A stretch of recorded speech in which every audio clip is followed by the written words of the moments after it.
अस्सलामुअलैकुम। हम जी खफ़े की मस्जिद में पहुंच चुके हैं और 6:20 हो गए हैं। अफ्तारी होने वाली होगी। पाकिस्तान में तकरीबन 3.5 घंटे रहते होंगे तो अफ्तारी खुल गई है।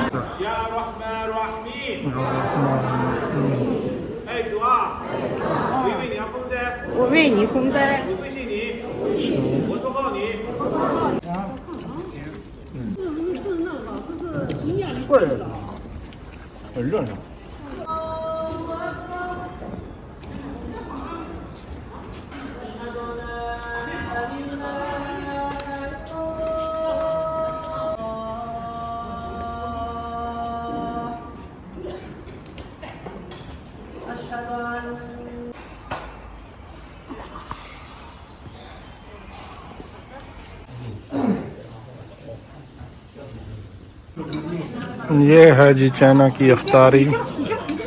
चावल हैं, उबले हुए, गोश्त है, सब्ज़ी है और ये पूरे का पूरी आवाम है। ये जी चाइना वालों की अफ्तारी के साथ डिनर है। चावल हैं और साथ बकरे का गोश्त है।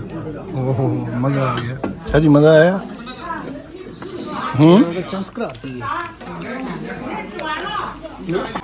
हमने जी अफ्तारी कर ली है और हम वापस जा रहे हैं शाहजी के साए में। शाहजी, मज़ा आया? कैसी थी अफ्तारी? आपने पाकिस्तान में भी करा दिए जी। पाकिस्तान में भी अफ्तारी आपने की होगी। पाकिस्तान में तो कोई मुंह नहीं लगाता जी। अच्छा जी। प्रोटोकॉल के साथ अफ्तारी मिली। हाँ, बार बार आगे डाल के दे रहे थे। और मस्जिद में ना उनका हाल बना हुआ था बकायदा। उसमें उन्होंने डाइनिंग टेबल्स रखी हुई थी, फैमिली के साथ बिठा के खाना खिलाया। इससे ज़्यादा क्या वो इज़्ज़त दें। मज़ा आ गया चाइनीज़ लोगों के साथ। उम्मीद है आपको वीडियो पसंद आई होगी। आपने शेयर लाइक ज़रूर करना है।